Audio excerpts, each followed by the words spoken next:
Welcome to the Immune Edit. I'm Dr. Doug Jones. If your immune system feels like the enemy or you're just tired of not feeling like yourself, this space is for you. Welcome. I am so excited today for Dr. Manisha Rellan to be back joining the Immune Edit podcast. And it's such a pleasure to have you. You were on, I don't know, a few weeks or so ago, and excited to have you back.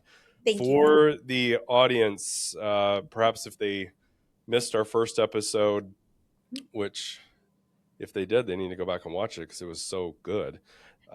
But for that group, will you just briefly introduce yourself? Let the audience know who you are and what you're passionate about. Yeah. Hi, everybody. Thank you for having me back, Dr. Jones. I am excited to be here. I'm a pediatric allergist based out of New York in private practice. And I have been ever since I left fellowship. And this podcast is going to, I think, share a little bit of that journey and talk a little bit about how we continue to learn and evolve. Yeah, great.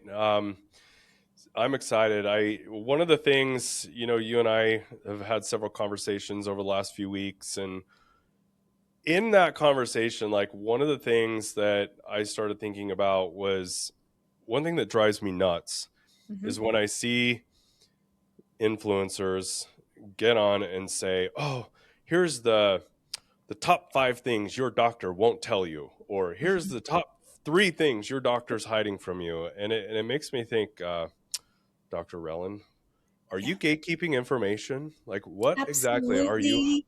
you hiding? What's You that? know what? Absolutely not, is what I was going to say. Absolutely, there's nothing that doctors are gatekeeping from you because we want you to know everything we know. Like, why do you think our visits, Dr. Jones, I know you can talk, but I can talk too. Like, we have so much to say. I look at people and I read body cues and I'm like, okay, their eyes are glossing over. Okay, they look like they're tired. They look like the child has like wanted to leave the room. So I know when to pause the conversation, but the conversation never finishes because everything that I know, I want you to know. And it will be very, very difficult to find a practicing physician, for example, that doesn't vaccinate themselves or their family. It's very difficult to find a physician that doesn't do what they suggest and tell their patients to do. I mean, we talk about sleeping, we talk about exercising, eating healthy, trying to, not smoke, like trying to do all the good things. We try to do that too. We're not gatekeeping anything from our patients. Right. And the reason that we may not be ordering a test, it's not because we're trying to hide that from somebody or because we don't know about the test. It's actually Mhm. because the test has no evidence to support Correct. it being ordered. And so those headlines, to me, that's probably red flag number one. It is Mhm. just if somebody is out there with that kind of hook, Mhm. in the marketing, or my other word for marketing is manipulation. So Hmm. in the manipulation world, Mhm. there's always a hook. There's something to try and grab Mhm. your attention so that you watch. And I think some of those top ones are these people that try to say, this is what your doctor's hiding from you. This is Mhm. what they won't tell you. This is why, they're not ordering this test for you. And a red flag to me is anytime people are trying to create that amount of distrust, Mhm. dishonestly, Mhm. is just kind of that red flag. Yeah. There's Because two things. yeah. There's two things, right? The hook is always based on facts. There is a statement, a sentence that will actually be true. That is why it's a hook. They got your attention by saying something that either you piques your curiosity, so stops you, right? Grabs your attention, and then also is based on fact. The second thing about that red flag, though, what happens at the end, Dr. Jones? Every single one of those Yep. videos. So every single one of them, they're gonna give you that. Why did they create just trust? They're gonna give you that small amount of information, and then they're gonna, get the hook. But then ultimately, they're going to end up trying to sell you something. Bingo. Ding, ding, ding. The answer is it doesn't even have to be like a real tangible a purchasable item. It could just be, oh, here's a PDF of a book, Hmm. or here is the link to my supplements page Yep. where I earn commission, even though it's not my product, because the supplement industry is far bigger and more profitable than the pharmaceutical industry. And let's not even talk about doctor's salary or the Right. healthcare business of things. Because if you and I wanted to be rich, would we be doctors, Dr. Jones? No. At this point in age, with everything that I know and that you know, this is not how you get rich. Being a Oh, physician isn't it. no, no, not at all. Um, I was just thinking, a few years ago, I actually took several marketing courses, Hmm. like online marketing courses, Mhm. and just it was eye opening because the whole premise of it is this saying of hook, story, close, hook, story, Mhm. close, and up, and I'll take that one step further: hook, story, close, upsell, Mhm. and ultimately when you're looking at things and looking for red flags, it's where's the hook, that little bit of information, Mhm. grab your attention. The Mhm. story is going to encompass something emotional because they want to Yeah, connect with you emotionally. Because, man, if they absolutely. can connect with you emotionally, oh, they're pulling at the heartstrings and Mhm. now they got it. And now you have this, all the feelings. Mhm. And also built into the story is they'll try to come up with some form of credibility. And Mhm. again, that form of credibility, which I do want to talk about in just a few Yes. minutes, there may Yes. be a certain amount of truth to that credibility. But Mhm. what really is the credibility and what does that mean? So Yeah. that's kind of part of the story. And so what they'll do is they have their hook, they'll connect with you emotionally with some anecdote or some story. Then they're going to follow that up with some kind of evidence or credibility Mhm. that sounds pretty good. They get really good at this stuff. Mhm. And then once they've done that, then they're going to close, meaning that's when the product comes into play. They're Mhm. going to sell you something, Yeah. whether it's a process, whether it's a test, whether it's a supplement, whether it's just click my PDF so that now you're on their email list and getting on their newsletter list. So Mhm. why? They may offer something free at first, but then they're going to, the last part of that, upsell you. So it's to lead you, breadcrumb you down a path that you don't really even know you're being led down. Mhm. And that's kind of the system, right? Mhm. But we have this, and I want to get back to that credibility piece, because we see a lot of people talking that may have certain credentials, Mhm. but do they apply? That's always the first question, right? Right, right. Listen, go ahead. I also love the hooks because it makes me pause. I am more than just one person. Yes, I'm a pediatric allergist, but I'm a mother and a wife and a sister and a daughter and a daughter-in-law. And like I have lots of hats that I wear, right? An entrepreneur and this and an author, a speaker, blah, blah, blah. So you can catch me by tagging into any one of the who I am, quote unquote. Hmm. And so even I fall prey to these. And then I'll start listening and I'll be like, oh, I see a paid sponsorship link, which I'm glad the FTC has rules about this. And I'm not against any of that. Like people should get paid for their work. No one should be expected to do everything for free. That's just not how society works. So I have nothing against that. But if you, at the end of all of this, are using your credentials to sell something, let's pause. What are those credentials? What is this person trying to sell me? And is it something I need? Yeah. Is this something that will really work? I mean, you might be trying to sell me a car, and I might need a car. Legit. I do need a way to go from point A to point B. So, not everything that everyone is selling is bad. Nope. Not at But all. should a physician be selling you a car? Is that something I'm knowledgeable in? Is that something I've checked the hood? Do I know the engine? Do I know the specs? Maybe. Or maybe I'm relating to you as the mom, and from that angle I'm trying to, because when you land on my page you see multiple aspects of me, because we are multidimensional, we're not 2D people. Right. And is that a red flag? I mean, that those are the questions to ask yourself.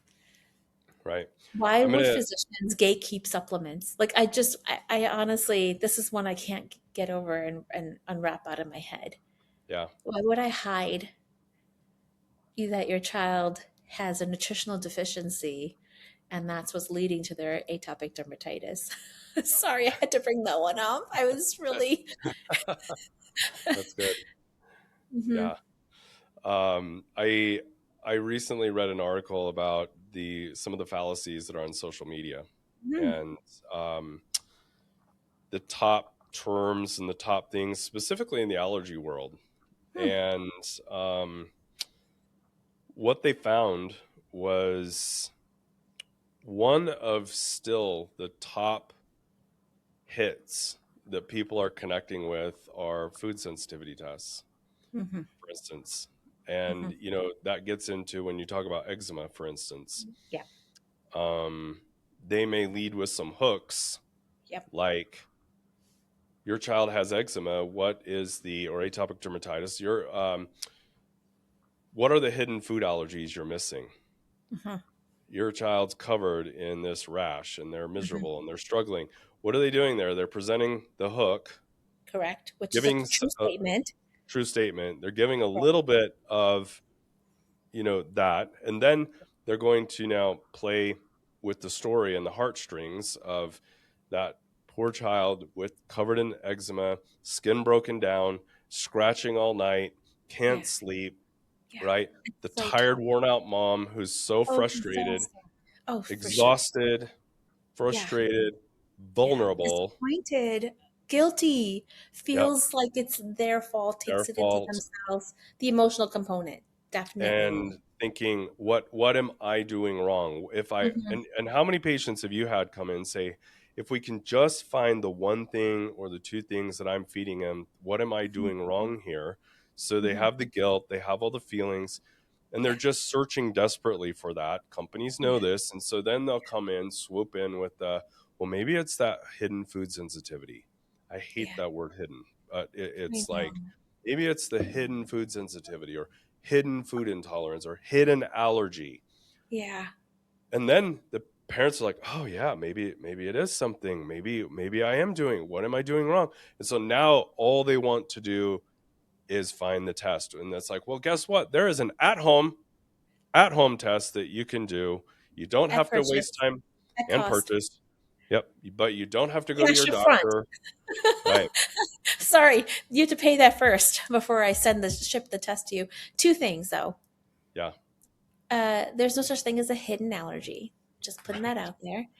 There may be a unknown and undiagnosed trigger, possibly a food intolerance, but not an allergy because us as allergists define it as an immune mediated process. And the other thing I wanted to clarify, because I feel a little strongly about this one, is eczema and atopic dermatitis. Those two words are not really interchangeable. Eczema is the big umbrella, it's the layperson, the red, itchy skin. That's all it means. Yeah. Red, itchy skin. Atopic dermatitis is a subtype. It's very specific. And that is the thing that allergists diagnose and treat, and skin specialists and other people too, but and primary, of course. I don't want to neglect anybody, but I'm just saying when you bring up eczema, you can say all kinds of things because you could be alluding to anything that makes your skin red and itchy, Sure. right? Fair Yeah. game. Yeah. Nutritional deficiencies could be part of that. Mm-hmm. Sure, certainly gut health Very plays a much. role into that. For sure. And so, first and foremost, what diagnosis are we dealing with? Mm-hmm. And are we using quote unquote like lay people term? And I don't like that phrase, but just everyday terms, right? We call seasonal allergies like, oh, my allergies are acting up in this season, but really we might have allergic rhinitis that is all year round. It's just getting worse in this season. We used to call it hay fever. It's not really due to hay, and it's not really a fever. So words matter. Yeah. The diagnosis matters so that we can Right. fully understand um, what we're listening to. I Yep. just wanted to set the stage for that first. 100%. Going along with that broad topic of say eczema, it's something Yeah. else that would lead down this is same company may run a ad that says, "Do you feel gas, bloating, diarrhea, chronic fatigue? Could this be a hidden food allergy? Could this be a..." So it may not even be your skin. They may play Mhm. on some other vague terms out there. All Migraines. of those are the hook. All of those are identifying with what you're feeling and Hmm. haven't found answers to. So Hmm. now you're vulnerable, maybe feeling guilty, but leading you down this path of, well, we have this test. Yeah. And so now they've done the hook, they've done the story. Part of that story now they're going to try and build that credibility in that, well, studies have shown, but most of the time they won't tell you what studies. Hmm. They won't tell you who funded the studies. They won't tell you what those studies were done in, whether it was even humans or I was gonna animals, say number of people that they number of studied. Was it people. one? Was Right. it anyone? Yeah. And it may have just been the company producing the test that did the study, and very vague. Could we even reproduce this somewhere else? Don't know. Um, so anytime somebody says studies have been done, it's like, well, you want to follow that trail too Hmm. of what studies, Hmm. where were they done, how were they done, who funded them, what Hmm. was their conflicts of interest, were those conflicts of interest disclosed? Again, Hmm. I've published a lot, and on all of those you have a disclosure form, Hmm. and you disclose these are Correct. potential conflicts of interest.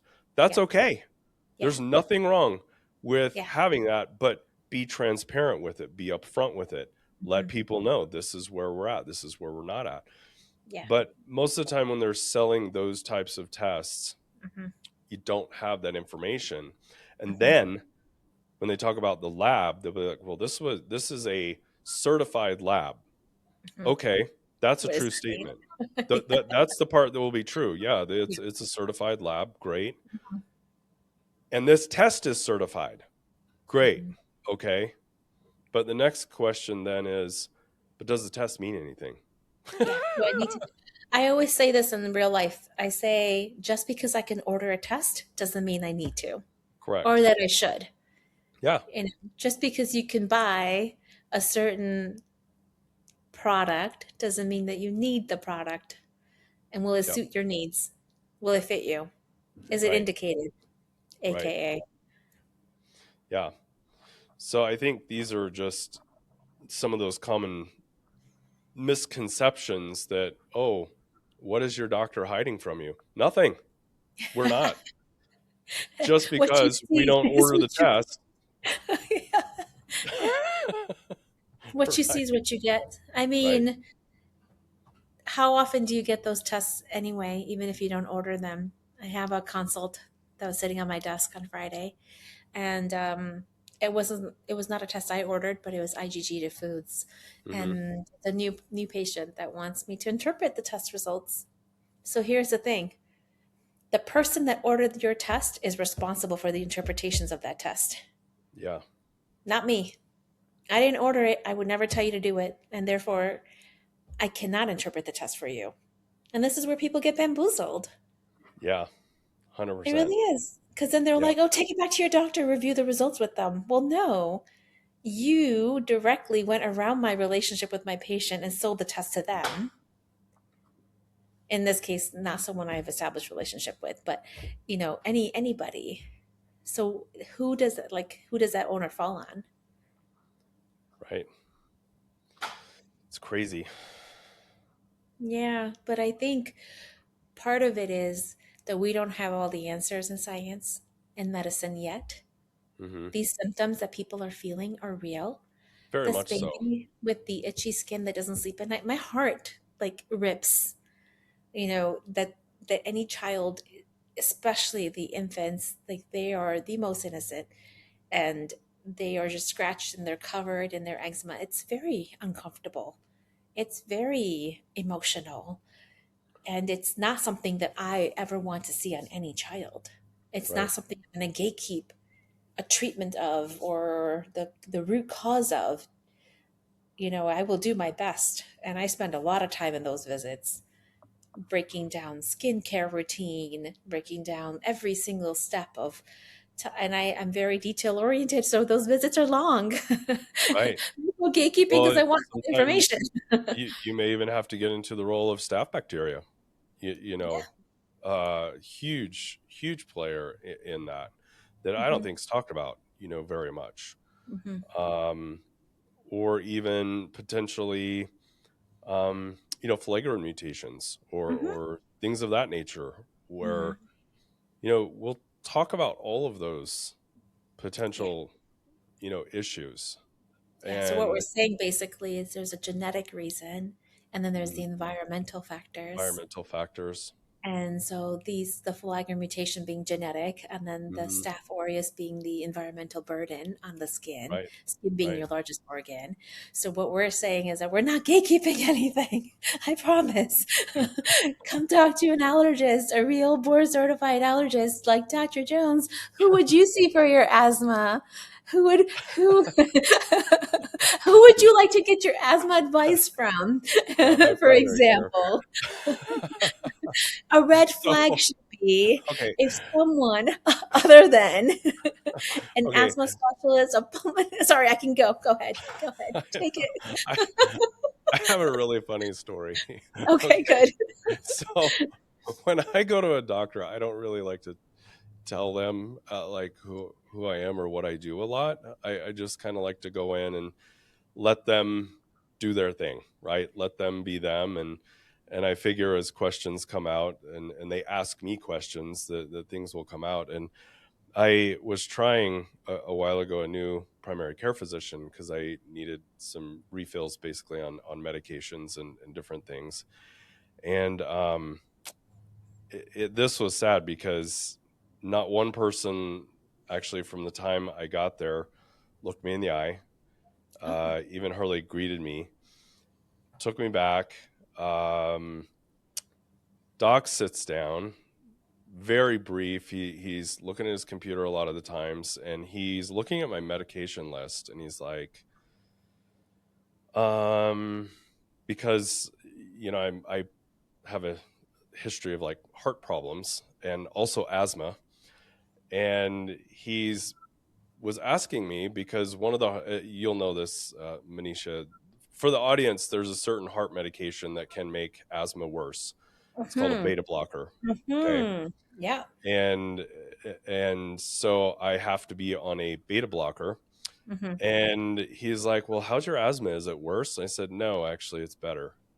Hmm. And he all of a sudden gets sidetracked. He's so puzzled by this whole thing, and he said, well, I don't understand how this can get better when you're on a Hmm. beta blocker. And he Hmm. didn't know, he never asked a thing about me, like, who I was, what I did. Didn't and I'd actually put, on the intake form, occupation, doctor, but he came and he was like, well, I'm just puzzled by this. I said, I can explain it to you if you want. And I wasn't trying to be arrogant with it. I was just saying, well, I can tell you. And he's Yeah. like, no, I'm just puzzled. And he didn't even want to hear me. And he was like, Oh. he said, I'm going to give you an asthma action plan. Hmm. I'm like, I'm okay. I'm good. I'm like, I I got, love that though. I love that for that they were doing that for everybody because that's important. I I know. absolutely want primary care and I love them. They're so important. Yeah. No, They're they, so they really important. are. But it was just this The funny irony though. part Yeah. where it's like I could also see from a patient's perspective where, and bless his heart, bless his soul, like, you know, in this short amount of time that he had, he was probably doing the best that he could. Yeah. But, you know, knowing who your audience is, knowing what is going, like, I was like, I'm trying to help you here. Yeah. But anyway, funny Can I story. tell the audience in case anyone is curious what I'm gonna propose might be a Yeah. theory as to why you're feeling better, but our heart and our lungs are in the same cavity, and sometimes one not functioning correctly can impact the other. So controlling the heart and getting a stable rhythm and beat helps the blood flow better, and it can ease breathing. And also our beta blocker medications have gotten quite sophisticated so that they're not necessarily impacting beta receptors of just the heart, but they can be, or just the lungs or the whole body, but they can be very cardio selective. So I'm Hmm. proposing that might be some of what you had wanted to share with him as to why you might be feeling better. It's always a Well, good day when your heart is beating good and your lungs are doing their he thing. was kind of skimming over the fact that I had quadruple bypass surgery and that Mhm. I had previously had um, a 100% occlusion of my major left anterior descending artery, and Yeah. my right coronary was also, had had two heart attacks there, and Wow. several narrowings, and the other vessels were damaged, and that can very much affect your lungs and your asthma when you're Just like, saying, you we are know, connected. We are connected. And listen, it's very this brings up connected. something really important. And I feel for your doctor because they're probably busy. They do want to know. I'm I know. sure he wants to know. Yeah. And I feel for that, but it brings up a point that we're all learning. We don't all Yep. always know everything at every minute of every, so like if I'm gatekeeping something from you, maybe I genuinely don't know it. You don't know. Like I would never gatekeep something I knew. Right. That's the reason I'm Yeah. online. I like literally am doing myth busting Fridays or whatever. The allergy fun fact Fridays are just to like correct people and their Yeah. thinking things. Yeah. And your point is really great in that moment, it wasn't that he was actually trying his best, with kind of what he knew, with again the amount of time that Hmm. was allotted, right? Yeah. And um and he was trying to sort through the reasons why. He was trying to kind of figure that out, you Hmm. know. And just because there was a little sidetracking in the thought, there wasn't any ill intent behind it. There wasn't any, anything of that nature. It was, he was doing the best he had with the information that he had at the time, Hmm. until we were able to get him more information. And again, there wasn't anything overly negative, or he wasn't intentionally the point is, he wasn't intentionally trying to hide something from me. Yeah. Y- It you just know makes me feel a little sad though, because this is like where the burnout stuff is happening. yeah. And this is, sounds like like what I would want to change out of this visit is give this doctor more time with you.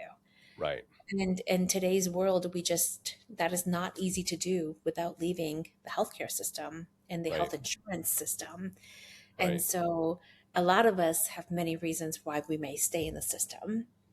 And maybe Hmm. it is to help patients because there are many patients who otherwise could not access unless we become single pair. Yeah. Right. And so this is like the tip of the iceberg of a very long conversation that you and I could detour and derail into. I know, It right? needs to happen. We need my saying is we need more doctors to go out of network and go in network with themselves. I like that. Going in network with, I'm in network with me. Well, it really should be the patient and the doctor. Right. But in my room today, I have the invisible I have the pharmacy benefit manager and I have the insurance. And sometimes they're the same people illegally, but sometimes they Delicious. are. Right. Right. And I really should go back to just the two of us. Yeah. It's where it used to be. Yes. Eliminating those barriers between us would Yeah. really help. And um, because there's lots of entities trying to build layers, Mhm.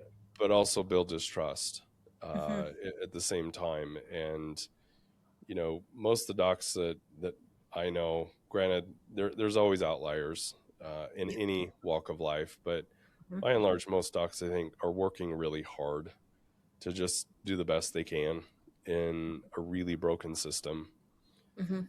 trying to do the best they can with the information that's there, with the time that they have, with the resources that they have, Hmm. while they're having to, you know, unfairly even medically justify every single solitary thing and jump through 8, 9, 10 layers of prior authorization hoops, that just by and large waste a lot of time. Again, those barriers, right? Yeah. Yeah. And it's sad. It's really Yeah. sad. And this Yeah. is leading And to a just lot of burnout, a lot of really great people leaving leaving. That's what I medicine. was And just going then to say. I worry about like who's going to take care of us in the future when, you know, Correct. a lot of bright, great people are just so burnt out from it. So Well, what's the reason you went to med school and wanted to be a doctor? Is because you cared about humans, right? For most of yeah, us, it boils down to it we does. care about humans, we like learning, we're lifelong learners, and we want to be just remunerated correctly. We're not looking to make millions. I have no desire to be a billionaire. I don't think anyone should be a billionaire. Um, and that's just my personal belief, but I just you're in it because you care about somebody and you care about humanity. Those are the Yeah, reasons most people want to become a doctor. And when you take away a lot of that autonomy and take away that time, at the end of the day, we're humans treating humans. right. There's only so much we can put up with, you know? We also need to pee and poop and eat and breathe and drink water, go to bed. So at the end of the day, we're all just human animals. And from one of my previous podcasts, eat more fiber. Mhm. We Yep, all need it's a to do fiber that. deficiency. Uh-huh. Yep. We all Yeah. have that. Yeah. So where do we go from here? If I was going to gatekeep anything from you, it's because I didn't know. Yeah. It's like we And just didn't know. yeah, and guess what? Part of part of being a lifelong learner is learning. Yeah. It's what I love about social media is the questions that come in my comments, or under the captions, and somebody will ask me something, I'll be like, "Huh, I do need to look that up because I don't know." And when I first joined, there were so many amazing questions. I learned so much, and I still continue to. I'm still here to read and listen to what some people might be trying to sell me. And then I get halfway through their reel and I'm like, wait a minute, who are you again? Just because you have the word doctor in front of your name doesn't mean that you're really a physician who went to medical school. So you have to be careful with titles. You have to Hmm. like double check the credentials and you have to see what's the intent behind all of this. Right. Uh, I do think that there are some good things that are being sold online. Sure. Do there is good. It's not all bad. No, I think the main thing is there are some good things. There are some great things. I think it's just trying to help people pump the brakes a little bit. Just pump the brakes, ask some additional questions. When they say, well, studies were done, pump the brakes and say, what studies? Hmm. What were the studies? Who, again, like I said before, who funded these? What Hmm. did they have conflicts of interest? Can these studies be reproducible? Hmm. What and who were included in the studies? Who were excluded from the studies? When Was was there it a published? placebo? When was it published? What were Are the we talking about like placebos? 1970s? Because y'all, we Right. have evolved a little since Are like back these then. are these in humans or are these just mice models? Mhm. You know, it's just an example of it doesn't mean it's a bad product and whoever's selling it, it doesn't mean they're bad either. It's No. just pump the brakes and ask the question, who is this person? Yeah. What are their credentials? What are they selling? What were the studies? Hmm. And just know you're being sold something, I right? mean, There's a motivation to do that, and that's okay. That's like the American way. and I'm not even against some things. Like, I'll be honest, vitamin D, we Great. need it. Yeah. It's important for both allergy and immunology perspective. Yep. And I supplement. I live in New York. We don't see the sun 12 months out of the year. My vitamin D level was in the teens when it got checked, and I was severely deficient. So I do believe there's a time and place for some of these supplements. 100%. Um, but And the problem is it's not vouched. Like, how do you know Do you have an answer to that? The Say what? third party testing, like, just how do you know that the what you're buying is really what you're Oh, getting? I that's hard. just That's hard have to know. such a hard time with supplements, and Yeah, I'm very, big on probiotics, and I love, you may not know, but I sit on the integrative medicine committee. I love integrating yeah, the Eastern side and using nutrition right. as a part of our everyday, and just things that we could be doing. Alternative complementary medicine is important. Yeah, I think the biggest issue I have in the supplement industry is how little oversight there is, so you truly don't know what you're getting.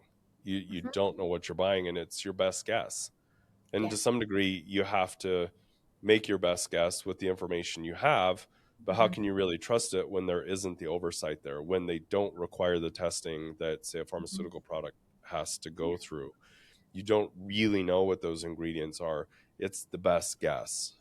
Yeah. And we all have to do that. I mean, and I'm glad you brought up vitamin D because years and years and years ago, I mean, at the very, very infancy of my medical career, I learned about vitamin D. It wasn't Mm. from a clinical trial, it was from a patient, Oh, and it was a okay. patient asking a question Yeah. in clinic, Yeah.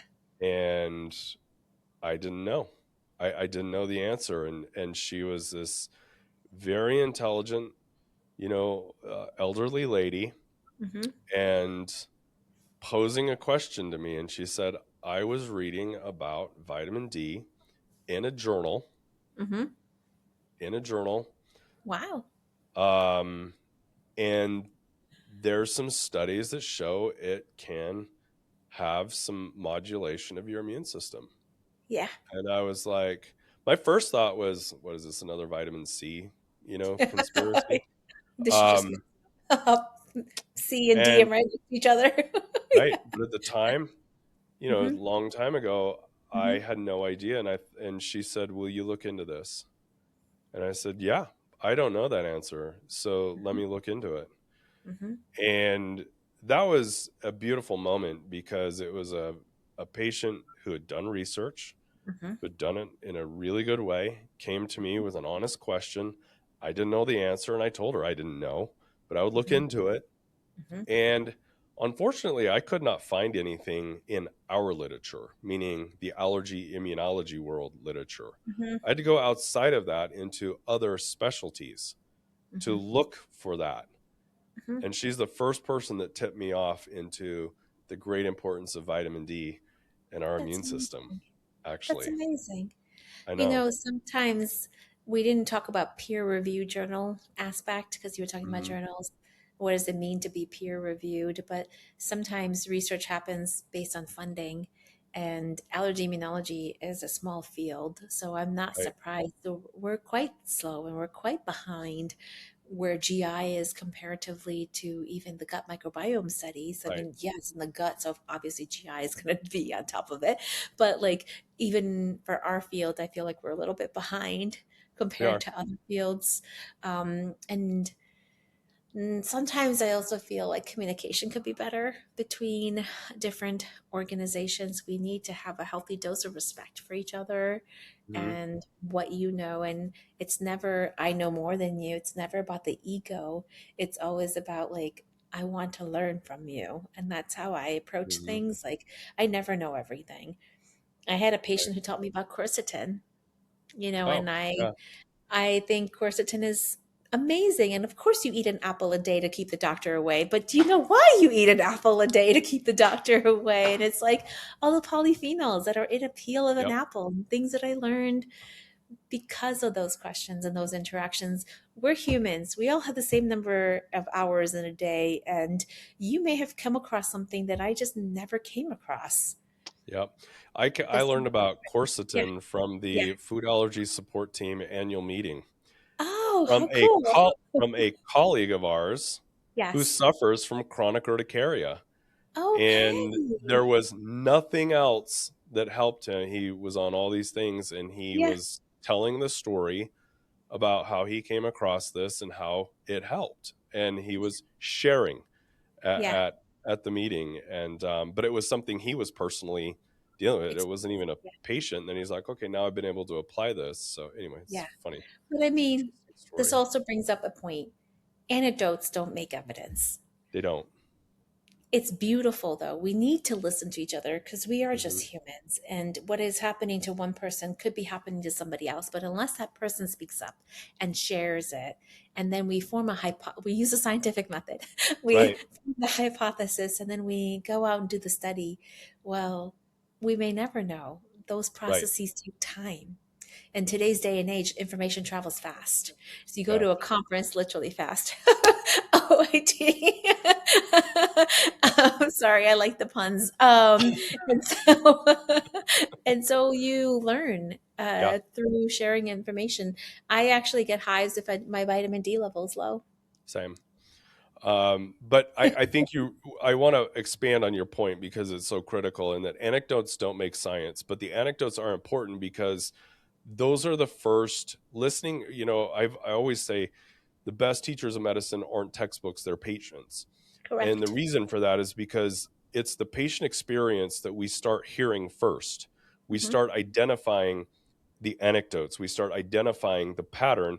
And to your point, now we go down the scientific method of, hey, wait a Hmm. minute, we're seeing these spikes here, we're seeing this pattern there, we have this number of anecdote, maybe there's something to this. So now we form the hypothesis. Now we can formally study that.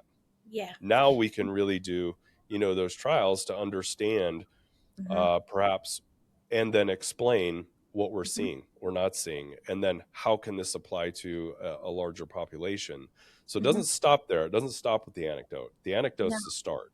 it's the start. And It's the anecdotes start. leads to case reports, right? Like Correct. that's what we present at the national meetings are the Right. posters. Right. And And that's what I'm starts the thinking, that's what starts the process. You And if know, one we thing that surprised me, and I'm sorry to cut you off. One uh, thing that really surprised me at the last meeting, here I go, saying it out loud, was that the posters presented were some of them were really old. Like the data was really old. And for some reason, I was thinking posters would be all about the year prior right.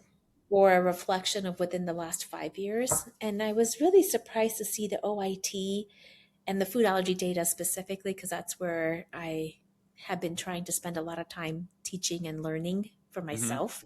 Hmm. And this is a space where I felt a big disconnect from my training to where we are today.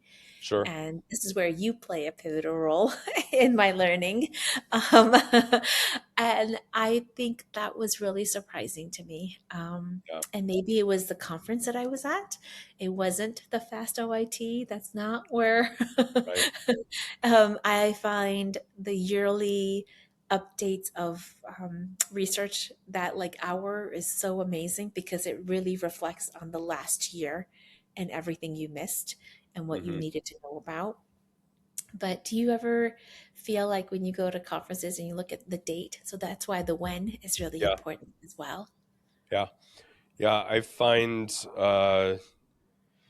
in particular, just specifically, let's take food allergy in particular. Okay. Hmm. I find overall the national allergy conferences are very behind, outdated, just really behind what's happening in the real world.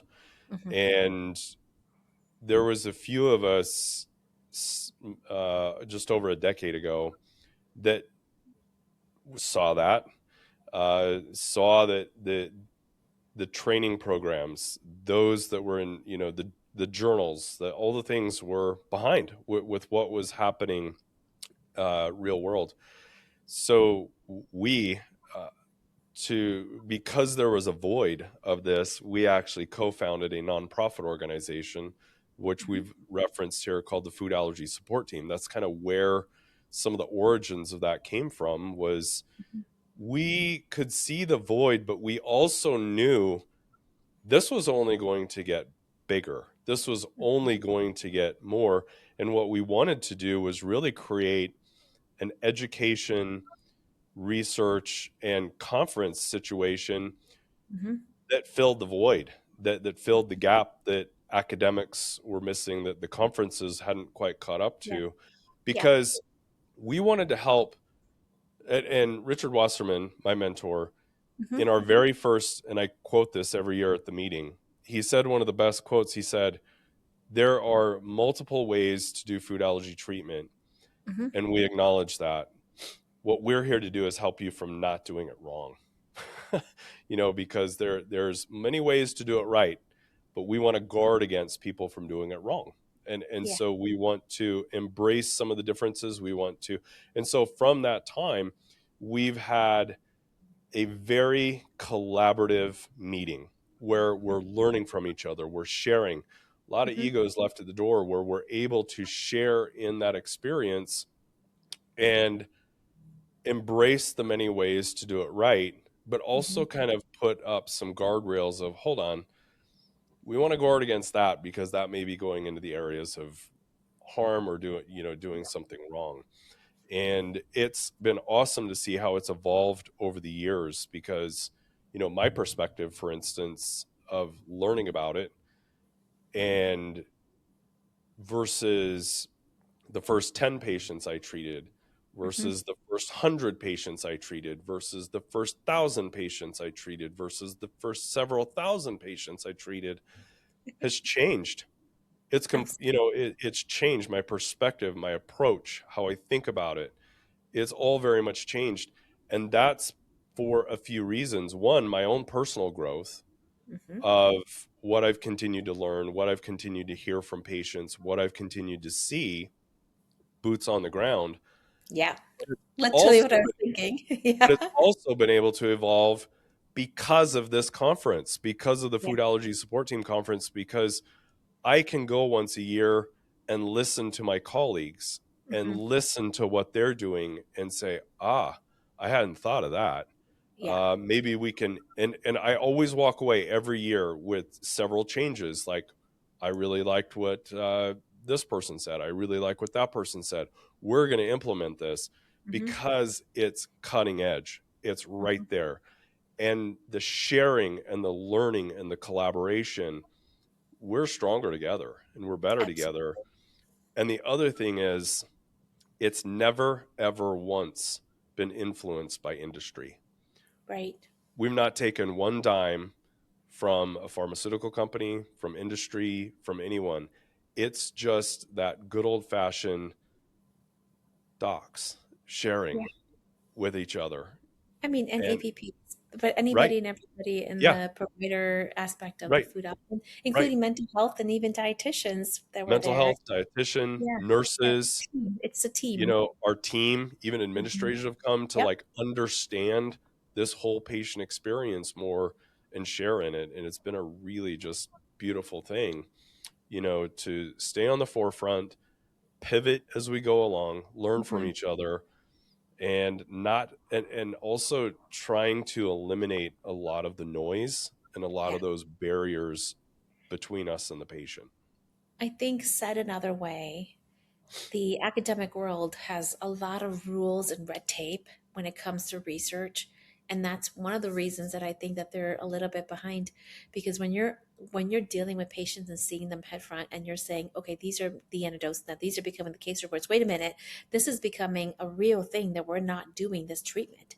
OIT was something that I was told in fellowship was only for academics and that it was not ready to be done in prime time, and it was a narrative that I just was fed into and continued, where I had initially joined my private practice and found that there was a very conservative set of docs that only wanted to do FDA approved treatments and only wanted to do things that they felt, and they were all older than me. So imagine them learning about something new. Right. At what point, though, at what point do we say we have enough stories? We have enough, like we need to do something because not doing something is harmful. And that's what's been sitting with me over the last year. And so I have to thank social media. I mean, this is where I have been exposed to more food allergy than just in my day to day clinic. I see a lot. I mean, I see tons every day, all day long. But then to see the other side of like, oh, there's another way to practice, there's another treatment option to consider, and look at how that experience and that journey is taking this person and their family through. And there are therapies that may not be warranted. There are types of food allergy therapies that um, are more expensive and not validated. So, to your point, things of what not to do does exist. Also, for the record, there is no cure for food allergies, and we are not gatekeeping that. So, I have, in my time on social media, found accounts that promised food allergy freedom or food allergy cure. I don't know, they say all kinds of verbiage that eludes one to distrust us. And Yeah. I have nothing to gain by keeping a child alert. Like I have, that breaks my heart. There are so many incidences of every day where I'm like, I have nothing, no bigger desire than to be put out of practice because everyone has outgrown their allergies. Like that's a dream come true. Yeah. Right. Yeah. It's amazing. Um, well, thank you for we covered a lot of topics. I was just looking at the time. I'm like, dang, it's been a minute. We've been sitting for a while. We were chatting even before we hit record. I think we need to we might have to have like a regular segment because we got a lot to talk about. Oh Yeah. goodness gracious. Yeah, we might Yeah. have to have a regular segment. But thank you. So what I want to do is kind of wrap up for today, and we always like to leave the audience with a few immune edits, a few things that they can take away, a couple of pearls that maybe they can think about things just a little differently to help them along their journey Hmm. as they're sorting through misinformation and disinformation, in the world. And Hmm. what would kind of be your summary 2, 3 immune edits that we could Hmm. take away here? Physicians are not gatekeeping anything from you. Number one. Yep. Number two, pause. Hit the pause button, just like we would in parenting, just like we would before we walk into a difficult patient, just like we would just for a second before we walk into surgery. Just pause and just ask yourself some questions. If you sense a red flag, it's probably there. Yeah. And it's okay to ask the questions because number three, we're always learning. We're in this together. This is the human experience. This is part of being alive, is that nobody knows everything all at once and at this moment in time. We are maybe going to be replaced by AI, but even AI will not be able to coordinate the emotional aspect and all of the knowledge. So give ourselves the pause, the grace, but also stay inquisitive, ask the questions, pivot when you realize there's a deficit in your knowledge base, especially to the providers that are listening to this um, conversation right now, because I felt very dissatisfied knowing that there and hearing more and more about my patients seeking OIT elsewhere and out of my like community. And I started asking questions, and then it led me stumbled I stumbled for a long time to you. It led me to the fast OIT. So you can find resources. There's always an answer. It's just a matter of getting there and getting there together. That's Finding your beautiful. team. Yeah. Yeah. Thank you. You're welcome. Thanks for having me. It's a pleasure. Yeah. Yeah. I think those are really positive notes to end on, in kind of that world of it's okay to allow yourself to pause, and it's okay to allow yourself to breathe. It's okay to allow for the questions. For docs, it's okay to allow yourself sometimes to say, I don't know. I Mhm. don't know, but Powerful. I'm going to Mhm. research that, Mhm. and we're going to find it out. We're going to learn. And if Mhm. a patient's coming and maybe they're presenting with symptoms, doesn't mean they don't have them, doesn't mean Correct. they're crazy, doesn't mean Correct. anything. Uh, Probably is something we can't figure out. The answer is more we don't know. It's not dismissing their experience. What we need to do is embrace what they're telling us, listen to what they're telling us, have the courage to say, I don't know about that Mhm. necessarily, but we're going to look into it. We're going to try and figure this out Mhm. and work on this together. Those are some of the conversations that have led me to pivot in ways that, have been truly kind of groundbreaking, for Mhm. me as a human, but also to help patients. And I think sometimes, there is some distrust created, but there's also maybe a distrust because we don't have the courage as docs to say, I don't know. Yeah. I hear what you're saying. I validate what you're saying. Yeah. Just because I can't explain it doesn't mean it doesn't exist. It Correct. just means we need to ask some tougher questions. We need to allow for us to breathe, for us to take a minute, for Mhm. us to take a pause Mhm. and say, hold on, let's back up just a minute. Mhm. Let's think through this. Mhm. Let's dig a little deeper. Mhm. Let's, even if our own literature doesn't do it, maybe another specialties does. Or, maybe we can find that answer in some other way. And Yeah. so we need to allow ourselves, both docs and patients, to have that same pause, the same Agreed. allowance, the same questions, We're all and human. realize, and Yeah. what's that? It's a we're all human. We We both are, need to do this. and we're all on the same team. Mhm. I think sometimes we forget that too. Like, we're on Mhm. the same team. Mhm. Patients need help, we're here to help. Mhm. And sometimes that goes smooth and great, and other times there's bumps in the road. But let's Mhm. remember we're on the same team Mhm. and give each other some grace and some allowance. And yeah, so Manisha, it's always a pleasure having you on. So thank you. And Thank you. we're going to be doing this again.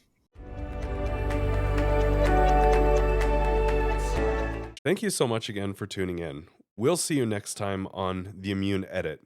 This show is separate from my clinical practice at Global Allergy Immune Network. This show represents my opinions and my guests' opinions. Neither myself nor the show endorses the views or statements of my guests. This show is for educational purposes only and is not a substitute for professional care by a doctor or other qualified medical professional. This show is provided with the understanding that it does not constitute medical or other professional advice or services. If you're looking for help in your journey, please seek out a qualified medical practitioner. It's important to have someone in your corner who is a trained and licensed healthcare practitioner who can help you make changes, especially when it comes to your health.